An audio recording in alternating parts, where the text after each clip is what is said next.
안녕하세요. 폴라리스 회계수입니다.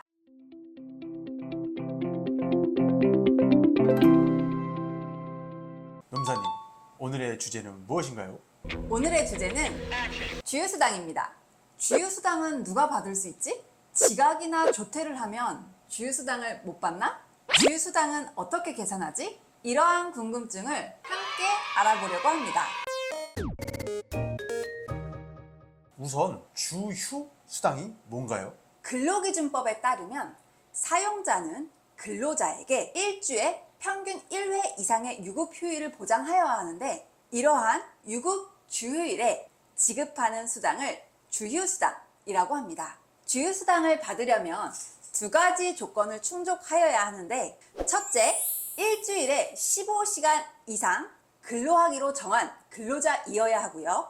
둘째, 출근하기로 정한 소정 근로일에 개근을 하여야 합니다. 따라서 근로계약서를 작성하지 않았어도, 사대보험에 가입하지 않았어도, 수습기간일지라도 일주 소정근로시간이 15시간 이상이고 소정근로일 개근, 이러한 두 가지 요건을 충족한다면 주휴수당을 받을 수 있습니다.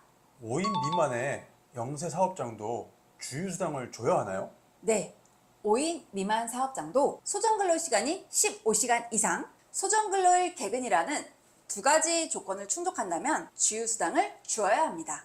또한 사장님과 근로자가 주휴수당을 받지 않고 일하기로 합의를 했다고 하더라도 이러한 합의는 무효이고요. 근로자가 향후에 임금체불 진정을 제기할 수도 있으니 사용자분들은 유의하셔야 합니다. 그렇다면 주휴수당은 일주일에 15시간 이상 일을 하면 된다고 했으니까, 그럼 월요일부터 일요일까지 일주일만 딱 일하고 퇴사해도 주휴수당을 받을 수 있는 건가요?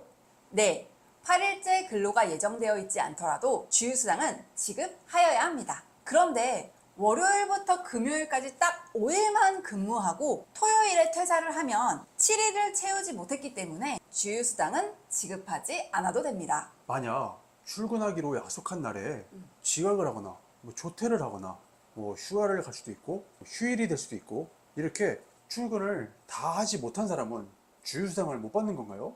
아니요, 받을 수 있습니다. 결근은 일하기로 정한 날에 근로자가 임의로 출근하지 않는 것을 말하는데, 지각이나 조퇴는 일부라도 출근을 했기 때문에 결근 처리를 할 수 없고요. 연차 휴가나 공휴일은 근로자가 임의로 출근을 하지 않은 것이 아니라 근로 의무가 면제되거나 근로 의무가 아예 없는 날이니까 나머지 출근을 약속한 날에 개근을 하면 주휴수당이 발생합니다.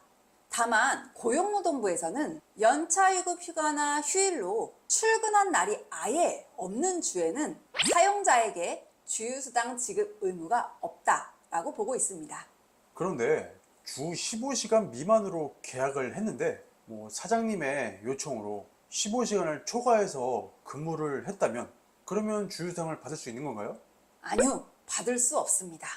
주휴수당은 실제 근로시간이 아니라 사용자와 근로자가 약속한 소정근로시간으로 판단을 합니다. 따라서 사장님은 소정근로시간을 초과해서 근로한 부분에 대해서 주휴수당이 아닌 연장근로수당만 지급하면 됩니다.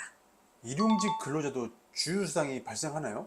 하루하루 일일 단위로 근로계약을 체결하는 일용근로자는 원칙적으로는 주휴수당이 발생하지 않습니다. 다만 일용계약이 중단되지 않고 반복 갱신되어 일주일 이상 근로관계가 계속되고 소정근로일에 개근을 했다면 주휴수당을 지급해야 합니다. 그러면 제일 중요한 주휴수당은 어떻게 계산하나요? 주휴수당은 시급 곱하기 일주 소정근로시간을 5로 나누어 계산을 합니다. 한편 주휴수당은 주 40시간을 초과하여 근로하기로 약정한 경우에도 법정 근로시간을 초과할 수 없기 때문에 최대 8시간분만 지급하면 됩니다. 오늘은 주휴수당에 대해서 알아보았는데요. 차가 없어서 주유를 안 했다고 주휴수당 안 받지 말고, 이거는 주휴수당이니까 주휴수당 꼭 잘 받으시기 바라겠습니다. 오늘도 끝까지 시청해 주셔서 감사드리고요. 다음에 더 좋은 상담 영상으로 찾아오겠습니다. 네.